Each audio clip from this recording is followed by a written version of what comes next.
Good afternoon, grade 12s. Today we are going to talk about budgets. Now, as you well know, in grade 11, you started with budgets and you learned how to do a cash budget and a projected income statement. And now in grade 12, we are going to ask you to take such a budget and then analyze that. So we would say that you are the manager of a company and you must use a budget to see whether the business has good control over its expenses and over its cash. So let's, before we start, just quickly go over that and see what is the purpose of such a budget. Okay. Now, the main purposes of the reasons why we do a budget is for planning. Obviously, what we must remember that a budget is not something that's already happened.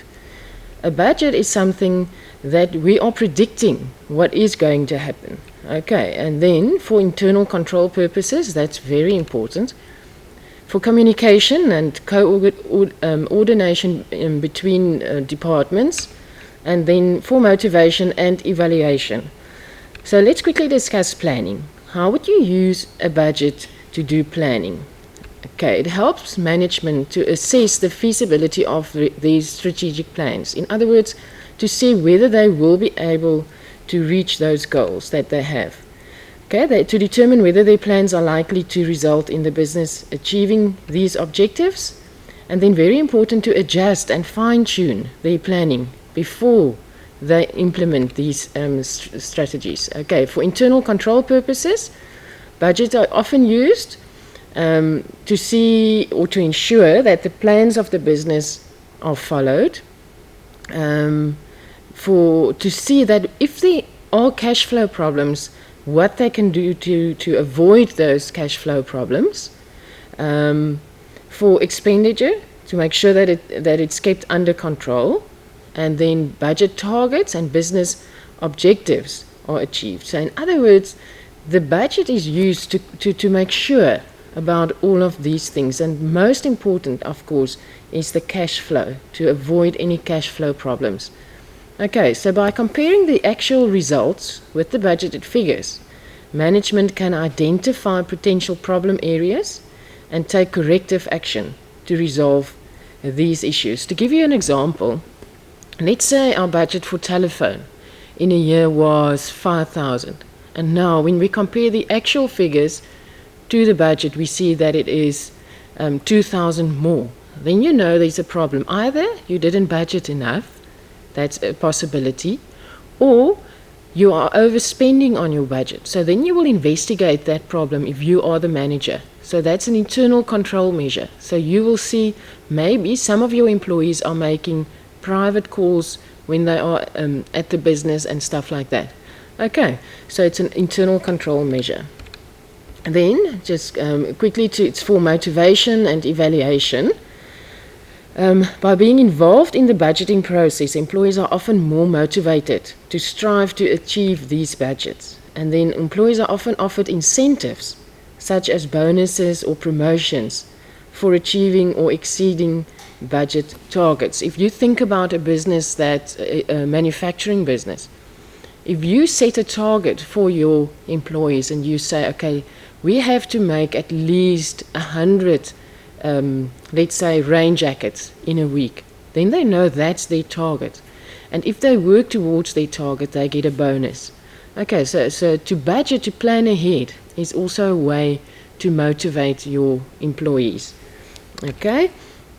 Budget targets are also often used by management as a benchmark for evaluating the performance of its employees. In other words, if we use the same example of the rain jackets, so they know that they have to make 100 rain jackets, for instance, in a week. So they know that if they did not achieve that, then they are not as productive as they would like to be. Okay. Communication and coordination. This is particularly important in a larger business, where budgets are prepared for many departments by several managers. In other words, each different manager will set up his own budget, and then they must come together and they must coordinate this in a main budget. Budgets also allow management to communicate their expectations and convey the business's objectives to the various departments and employees of the business. In other words, it ensures good communication between the different departments in a business. Okay, so that's just some background. Okay, now let's get to the cash budget. The cash budget is used to plan, monitor the liquidity of a business. Now, what is liquidity? You will know from past experience, liquidity tells you whether you will be able to settle your short-term obligations. Now, what is that? Short-term obligations is debt that you have to pay within 12 months. So that would be things like your creditors, your suppliers. Will you have enough money to pay your creditors? Will you have enough money to repay the short-term section of your loan, for instance? And that's what the cash budget does. It tests, it makes a prediction if you will have enough cash to pay these short-term obligations. Okay, so it reflects the inflow and outflow of cash for that specific budget period. And when preparing the cash budget, very important, the most important word to keep in mind is, of course, cash. It's all about cash. We often get confused. Let's quickly talk about that. A receipt and an income is not necessarily the same thing. Let me give you an example. Let's say we sell an asset. Okay, let's say we receive 5,000 for the asset. That is our receipt, but that is not necessarily our income, because our income would be the profit that we actually made or the loss that we made when we sold that asset. The same for payments and expenses. A creditor, for instance, if you pay a creditor, it's a payment, but you know a creditor is not an expense, it's a liability.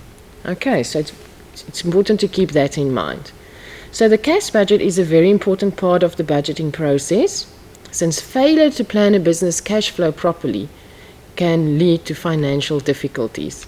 So the cash budget enables the management to anticipate cash shortfalls, and this gives them time to organize adequate overdraft facilities with the bank, or to arrange alternative financing. Okay. And then, of course, if they determine that there's a surplus funds, they would be able to make other plans. In other words, they would see that they can utilize these funds, for instance, to purchase assets or more stock or something like that. So very important. The cash budget enables them to anticipate a cash shortfall, and then they can make the proper arrangements with the bank. Or if there's a surplus, then they know they can utilize these funds in other ways. Okay, then the debtors collection schedule and the creditors payment schedule forms part of the cash budget. Okay, this is drawn up. You can almost say it's almost like a note to the cash budget. Okay, so the debtors collection schedule determines the amount of cash that we expect to receive from our debtors during the budget period, while as the creditors payment schedule sets out the amount of cash that we expect to pay to our creditors. So this will obviously go, this amount that we expect to receive from our debtors will go under receipts, and the amount that we expect to pay to our creditors will go under the payment section. Okay, I see that you are saying that I'm going a bit fast. I'll try to go a bit slower. The reason why I'm going so fast is that in this hour I want to do as much of this work with you as we possibly can. But I will try to go a bit slower. Okay, so let's go to activity 3 in your workbook. Activity 3 is on the cash budget. It says, you are provided with the cash budget and related information of Likasi Furnishers for the 3 months ended 31st of December. The business is owned by Alfred Celtic. Prepare a debtors collection schedule for November. Okay, so now you will see that by information, they give you some information with regards to debtors. They say that credit terms and credit limits, it is Alfred's policy or the business policy to grant debtors credit limits of 15,000. In other words, that means they're not allowed to spend or to owe the business more than 15,000. That is their credit limit. Then they are also expected to settle their accounts within 30 days. Okay, so that means that if Alfred has good control over his debtors, he will make sure that they don't exceed the credit limit of 15,000 and that they will pay or settle their debt within 30 days. So now we have to see if they do that. Okay, so then further information. Sales and cost of sales. Total sales for the past year was 960,000. Of that, 75% of the sales are on credit and the rest is for cash. Then they give us the total sales for October and to December. There it is. And we're going to use that information later. So let's first look at that. Okay, if you go to your answer sheet, you will see that it's partly completed. So they give you the credit sales for September and for November. So we need to go and calculate the sales for October. Okay, so let's go back to the question. Here you will see the sales, total sales for October, 81,000. So, and 75% of that is on credit. So we will say it is the 81,000. And always show your calculations times 75%. Okay, so let's quickly do that. You can do that on your calculators as well. Okay, 81,000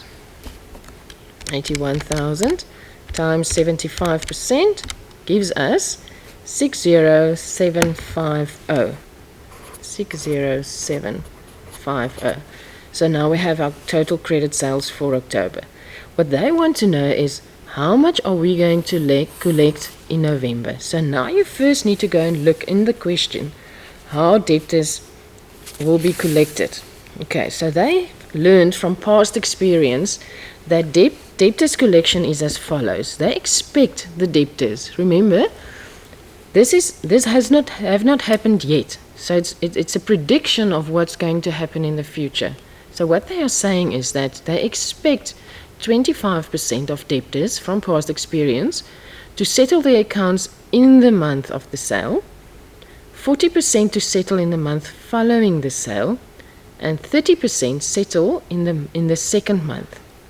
Now what I always tell my learners to do is go and write that somewhere close to where the question is asked. So 25% is in the same month. Okay, 40% is after 1 month, and then the other 30% is in the second month. So if we now look at the information that they give us, let's look at the September sales. Of the September sales, you would have received 25% in September, 40% in October, and 30% in November. And for which month are we calculating this budget? For November. So we are going to say of that 63%, we are going to receive 30% in November. So 63,000 times 30%. If you quickly want to do that on your calculator as well, you will get 18,900. Okay, now let's go to October. Of the October sales, we will receive 25% in the same month, which is October, and then 40% in November. So we're going to say times 40%. So it's 60750 times 40%. That will give you should get 24,000. 300. Then November, after the November sales, they told us 25% in the same month. So we will say times 25%. So it is 5,500 times 25%. And that will give you 14,625. Okay, so now all that's left for us to do is just to add those three amounts. So it's the 14,625 plus 24,300 plus 18,900, and that gives you 5,7,825. There you go. Okay. Let's see how you for that you would have received 8 marks. Okay, not that hard at all. Now 3.2 says calculate the figures indicated by A to E in the cash budget. So let's go there. There we go. A to E. Okay, let's look for A. Here it is, right at the bottom. The cash at the beginning of the month in December. Okay, now let's quickly discuss this. In October, we started with cash at the beginning of the month of 8,300. Then there was an inflow of cash, a surplus, in October of 5,6,415. So at the end of October, that means we expect a closing balance at the end of October of 6,4,715. Now that becomes our opening balance for November. See, so that goes opening balance for November. Now in November, they're expecting an outflow of cash. The payments will be more than the receipts of 25526. So then we say, of that 64715 that we expect to be in our bank account, there's going to be an outflow of 25525. So at the end of the November, we expect 39190 to be left in our bank account. This is then the closing balance for November. That then becomes the opening balance for December. So the answer there by A, if you go to your answer sheet, it's very easy. The answer, the closing balance of November, will be the opening balance for December. So your answer there by number A is 39190. Okay, so now that's 39190. So now we need to go and calculate the closing balance for December, B. That would then be the opening balance, and then we can see they expect an outflow of cash of 23,220. So we will say 39190 minus 23,220. Okay, let's just write that down. So by number B, it is 39190 minus 23,220. Okay, and that should give you 15970. Okay. C. Here it is. Cash sales is by number C. Now you will remember at the start they said, let's quickly go there, 75% of the sales are on credit. So that means 25% of the sales is cash. Okay, and they are asking us to calculate the cash sales for October. So the total sales for October is 81,000. See? How much of that is then sold on for cash? 25%. So if we go there, we will say it is 81,000 total sales times 25% of that is cash, or expected to be cash. Okay, so let's do that. 81,000 times 25% is 20250. Okay, let me see. 18,900. Yes, I've got some answers here. I'm still running too fast. Okay, I'll try and go slower. How did you get the B? Okay, so let's just go to B again. B is the amount that we had in our bank account at the beginning of the month minus the 23,220 that we're expecting to go out of our bank account, and that will give us the answer for B, which was 15970.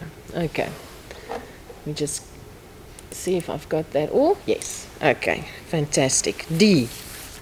Let's go to D. Okay, purchases of stock. Now this is a tricky one, so let's look at that one. Okay, I would say that's about the most difficult one, probably. They tell us that the business use a markup of 50% on cost at all times. Stock is replaced on a monthly basis. So in other words, when they tell you that stock is replaced on a monthly basis, what they're actually telling you is that cost of sales is equal to purchases. Okay, it's very important to remember that. Cost of sales is then equal to purchases. That's what they're actually telling you. And then they say 50% of all purchases are for cash. The rest, the other 50%, is on credit. So that means, let me just see again.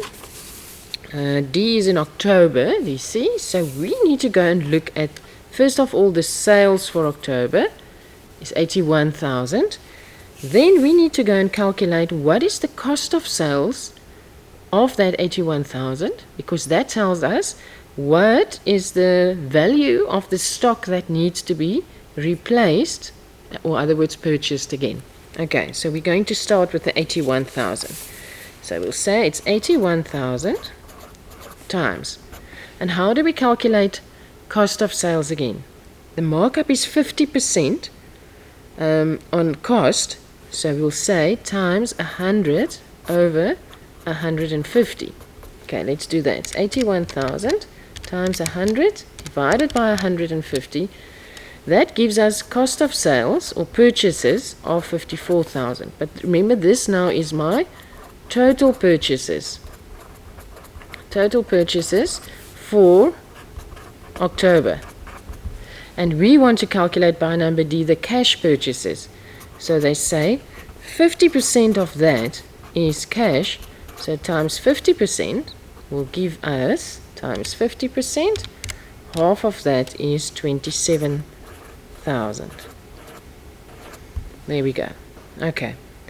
And now, by number E, they want us to see how much are we going to pay our creditors in November. All right, in November. Now they say creditors are paid in the month after the purchases. So in other words, to see what we are going to pay the creditors in November, we need to look at the October purchases, because the October purchases will only be paid in November. And then, very important, there's a 5% discount. So the credit purchases for October would also have been 27,000. It's the other 50%. So it's 27,000, but we are not going to pay all of that because we're going to receive a 5% discount. So we're going to end up paying 95% of the 25,000. It's the 100% minus the 5%. Or you could have just said 27,000 minus 5%. Let's see, 27,000 times 95% will give you 25,650. Okay, well done. I see there's a couple of you that got that right. Well done, guys. That's fantastic. Okay, so that's 3.2 then.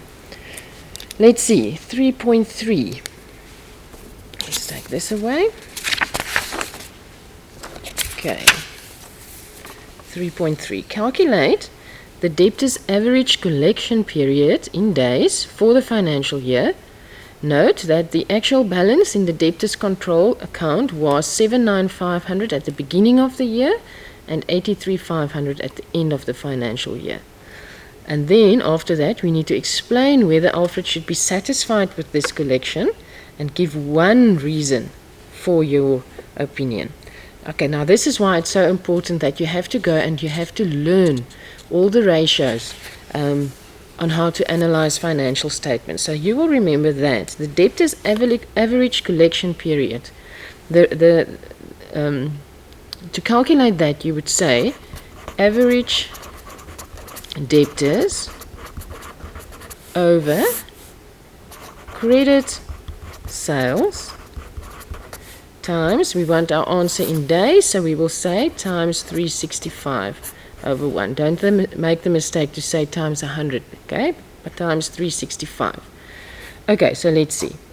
How do we calculate average debtors? It's half of the opening balance, and the opening balance was 79,500 plus the closing balance, which was 83,500. So it is 79,500 plus 83,500. That's how we get the average over credit sales. Okay, you will remember that they told us 75% of all sales are on credit, and the total sales for the financial year was 960,000. So we will just say 960,000 times 75% will give us our credit sales. Okay, so let's do that. So it is 79,500 plus 83,500 divided by 2 will give us an average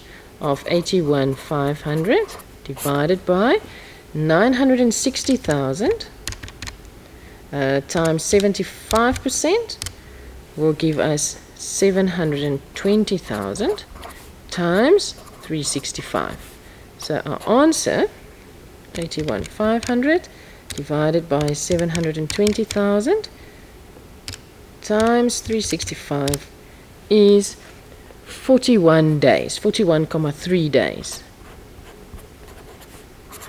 Okay, now you will remember that they said that Alfred wants to try and collect all his debtors within 30 days. So this tells us that he's not achieving that goal.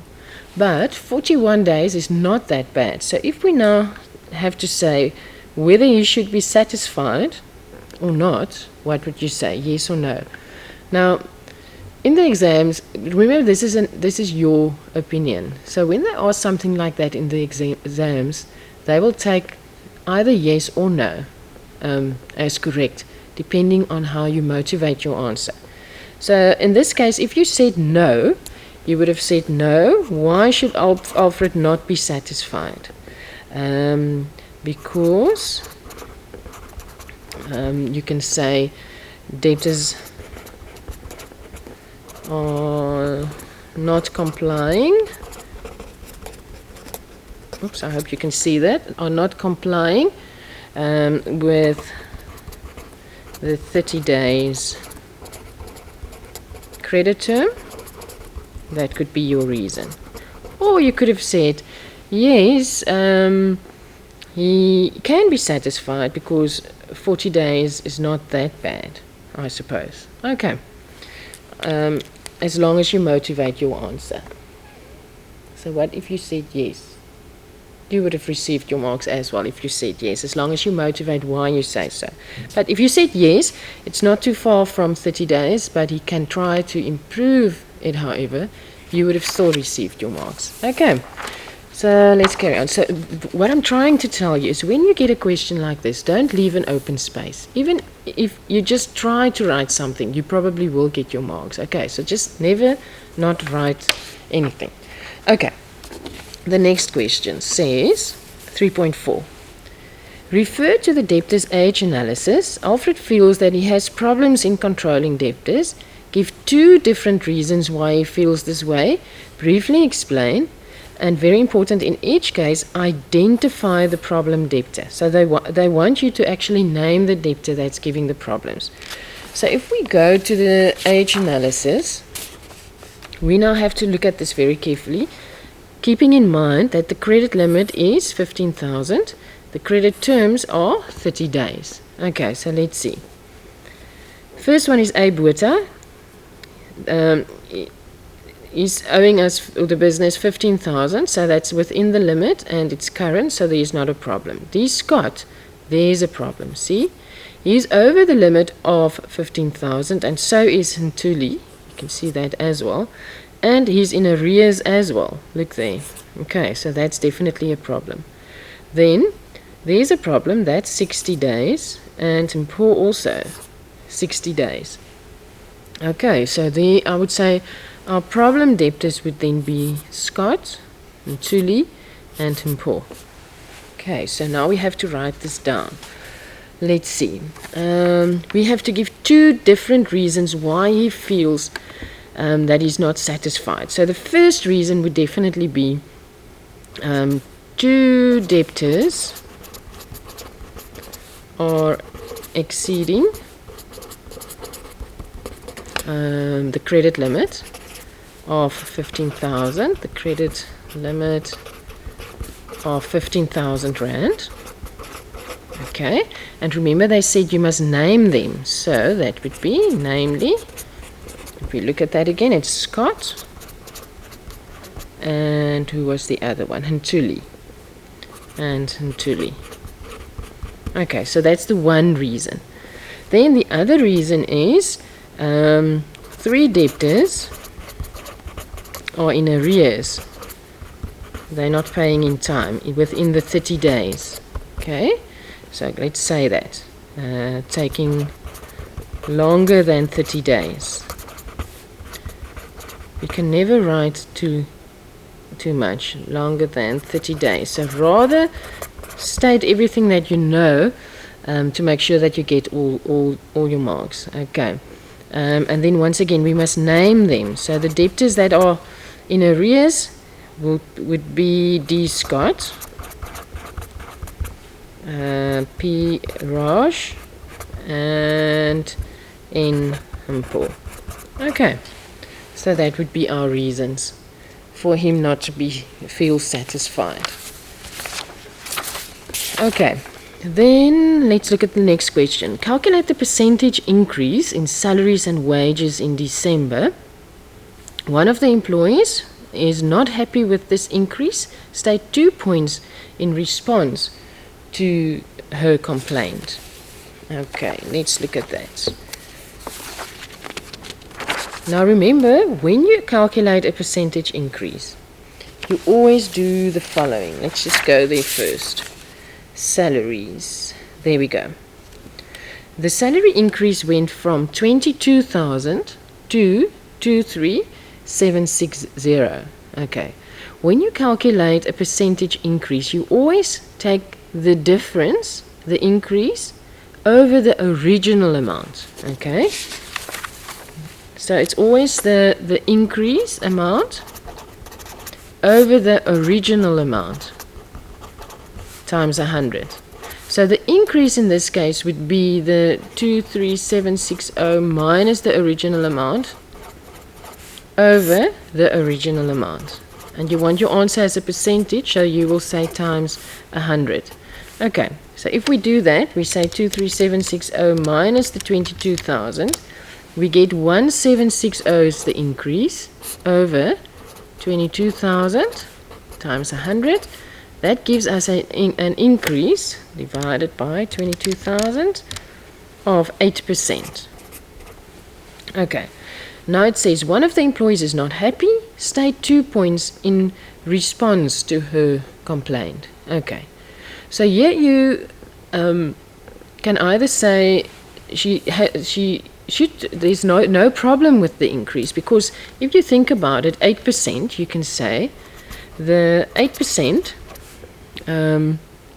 is in line with inflation. So it's actually not such a bad increase at all.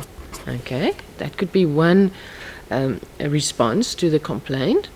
And the other response could be that sales, if you look at sales, you will see that sales have decreased. So you are now explaining to her why it's not more. Okay, sales has decreased, and payments exceeds receipts.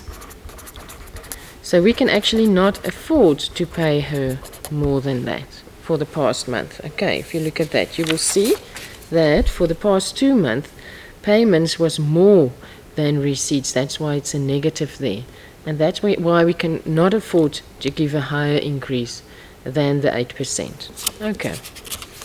Then 3.6 says, on 31st of October, you identified the figures below. Explain what you would say to Alfred about each of the following items and give 1 point of advice in each case.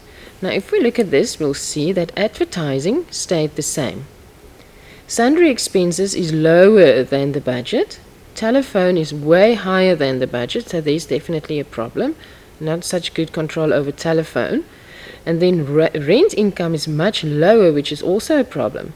So that could mean that for some other reason, the rent is not coming in as it should. Okay, so let's see. Advertising. What comment would you make to Alfred about the advertising? You would say that it's well planned and it's good controlled. Okay, so you could consider increasing advertising in order to increase sales, because maybe it's a little bit too low and his sales is not so good. So that could be some advice that you could give him. Sundry expenses, it's also a good internal control over expenses. Maintain the good control, or budget lesser in the future. But because you will remember, if we look at sundry expenses again, you budgeted for 2,600 but only spent 1,900. Okay, then telephone. Telephone, the actual amount spent was way higher, so there's not good control. A significant overspend, poor control over that expense. So what advice would you give Alfred? Okay, you should investigate this matter. And he should tell his employees to avoid unnecessary private calls, and he could set try and make plans to see who the guilty parties are. Okay, then rent income. The rent income should have been 7,500. It's only 1,150. Okay, so under the budget, either the budget is too high or the tenant is not paying. So once again, he will investigate why there is a shortfall. Why is it poor collection, or they can charge interest if that means that the tenant is not paying on time. Okay, so that's the cash budget. Now, activity 4 is about the projected income statement. Now, a projected income statement gives you an indication of the business, an indication of what they expect their profits to be for the budget period. Now, why is that important? It is so that they can see that if they see that they are going to make a loss, they can make plans in advance for that not to happen. So they can either then cut expenses, or they can advertise better so that their sales are more, or they can maybe increase their markup so that the profit is higher. There's different plans they can make. Okay, and that's the purpose of a projected income statement, is to make a projection of what the profit will be so that they can make adjustments if it's necessary. So let's quickly go to activity 4, and I'm going to try and do as much of this as possible because I see we are running out of time, but let's see what we can do. Okay, the first question says, why is it important for Jim to prepare a projected income statement? Now, it's what we just said. Why is it important? So that he can project the profit or loss. Okay, so in other words, to project the profit or loss, hopefully not, the business can expect to make. The business can expect to make. Okay. To plan properly. That's always a good answer with any budget. To plan properly. Okay, and of course for internal control measures. He wants to compare what actually happens to what he budgeted to see whether there was good control over expenses. Okay, that's the first question. The second question says, calculate the percentage increase in sales he expects in December. Now remember what we said? When we calculate an increase, we always take the original amount and we then say it's the increase, the difference over the original amount. So in this case, you will say 708,000. Here we go. 708,000 is the amount in December. The amount in November is 590,000. That's the difference over the original amount. Okay, so let's see. That gives us 708,000 minus 590,000 will give you 118 over 590. Let me see. Some of you say it's 16%, and it's not correct. Times 100. Let's see. 118 divided by 590,000 gives us 20%. Okay, so there's a 20% increase. And then they say, explain why he budgeted for this increase. Of course, it's in the December holidays. Okay. So what happens in the December holidays? It's Christmas. Okay, and it's summer. Yeah, so I think those are obvious reasons. You can say more, obviously, but I'm just going, yeah, that would basically be the reason. People are on holiday and they tend to spend more in 4.2. Okay, 4.3. Okay, I know I'm going very fast, but I want to do as much as possible. Okay, 4.3 says, calculate the markup percentage he actually achieved in October. So let's go there. Actual amounts. This is the budget, this is the actual amount. So they say, what was the markup that he actually achieved in October? Now, how do we calculate markup? Very important that you know that, because it's often asked. Markup is calculated by saying it's the gross profit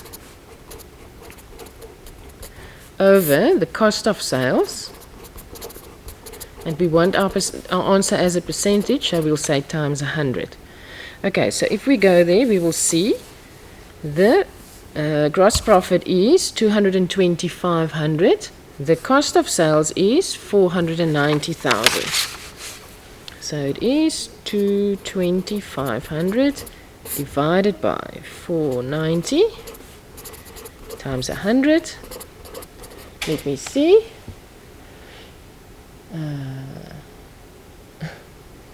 Okay, see, I'm going too fast. I know I'm going very fast, but I'm trying to cover as much as I can before we run out of time. So you must really try to keep up. Okay, let's see.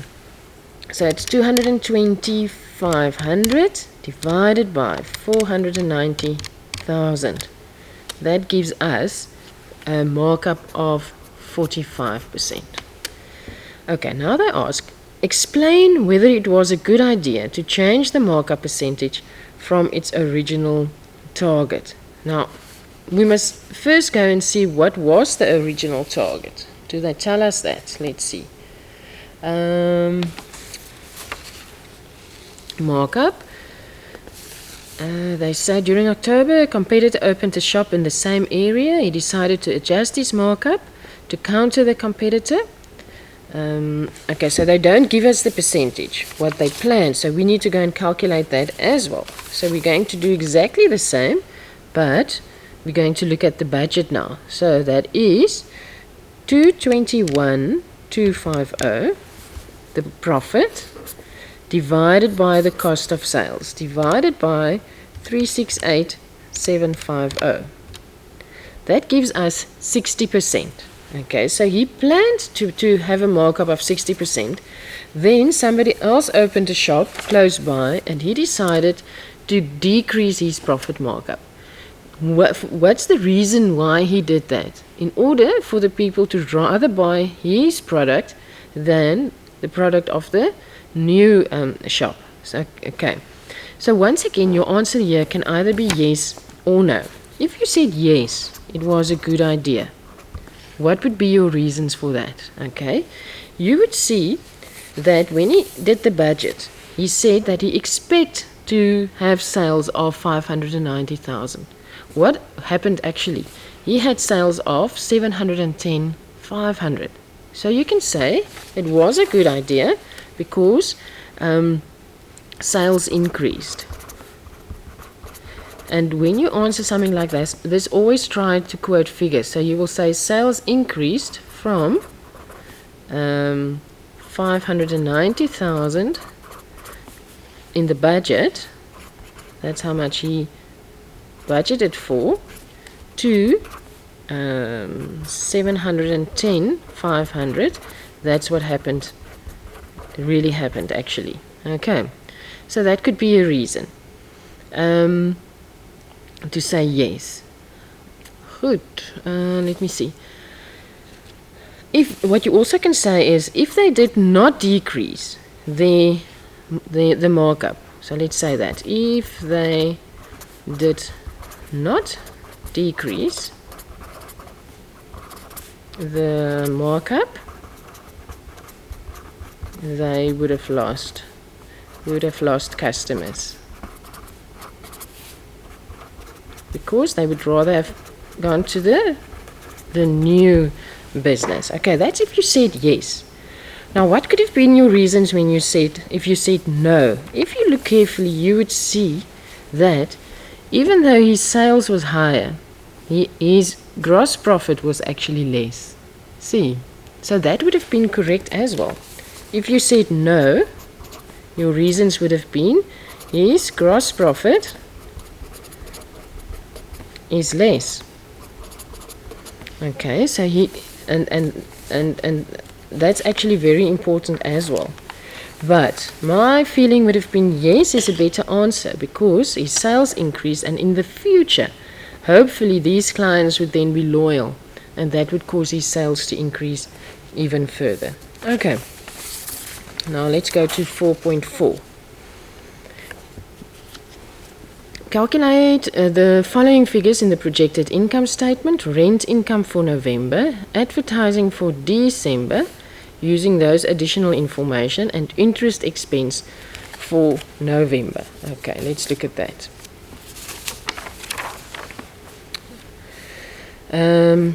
Information 1 says rent income for November. He rents out an unused portion of this property to a tenant. The rent will increase by 5% on the 1st of November.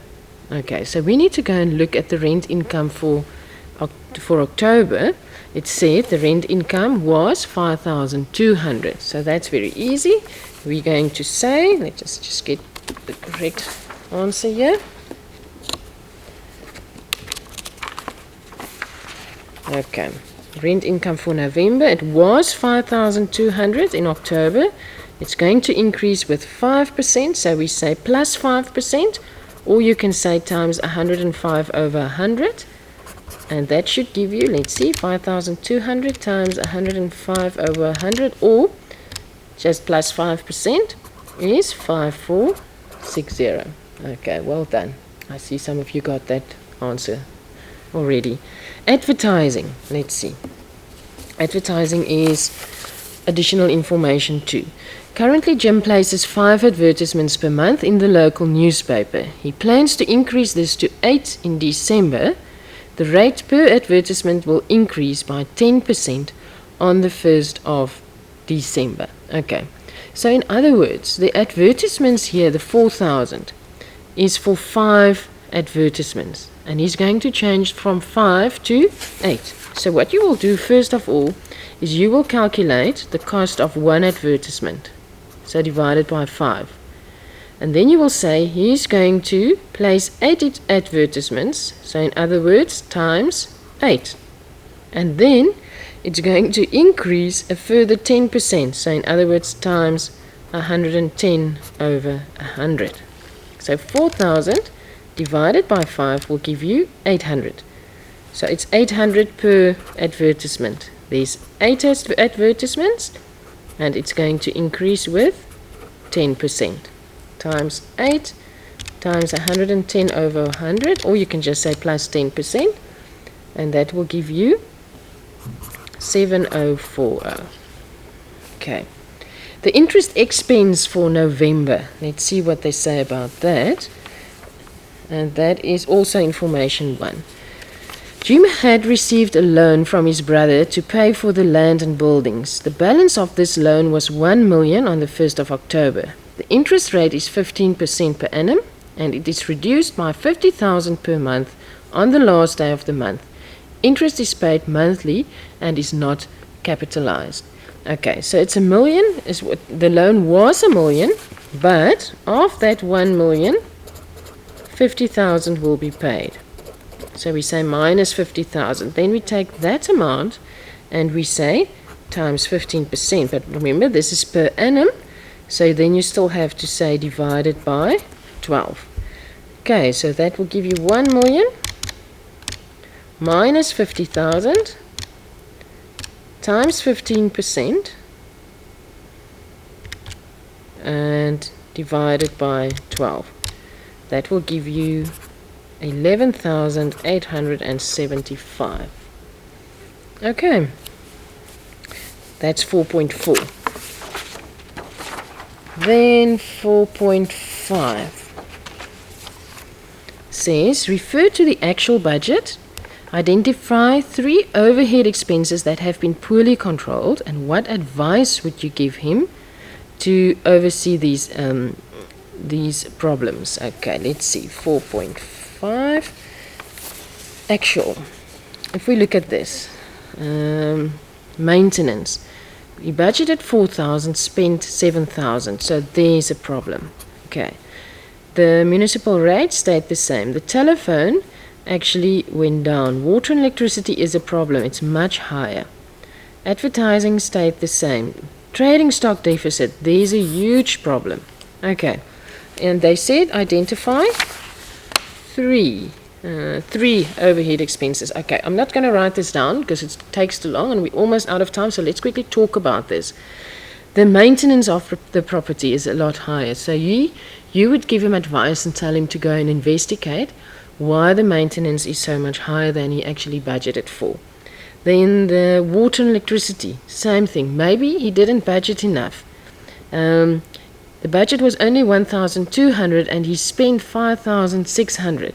Okay, so it could be, the problem could be that he didn't budget enough.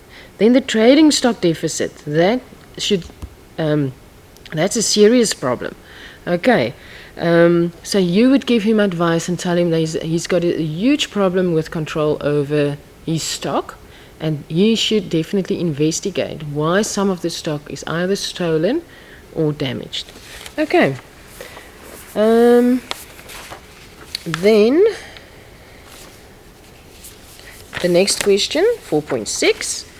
Refer to additional information 3. Jim is of the opinion that he could benefit financially if he accepts Samuel's offer. Okay, now Samuel is offering him, let's quickly see. Samuel is prepared to purchase all the land and buildings of the business from Jim for 1.5 million and rent it to him for 10,500. Jim is interested in this offer as he knows that this will enable him to repay the loan from his brother. You will also be able to invest the surplus funds in a fixed deposit. And now you have to comment on this.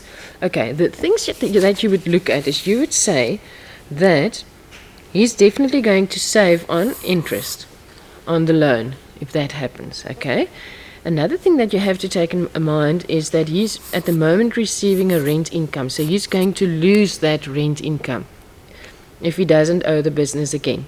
Okay, and then once again, you can't really go wrong in your answer because it's your opinion. Okay, so you will say, first of all, you will save on the interest. He will earn an interest on the fixed deposit. Okay, and you can also say he will save on maintenance costs. That would be to convince him to rather sell the building. If for no, you would say he's going to lose an asset, and the asset could accumulate value over time, and of course he will lose the rent income. Okay, so I hope this really helped you. There was a lot more that I actually wanted to do with you, but unfortunately we ran out of time.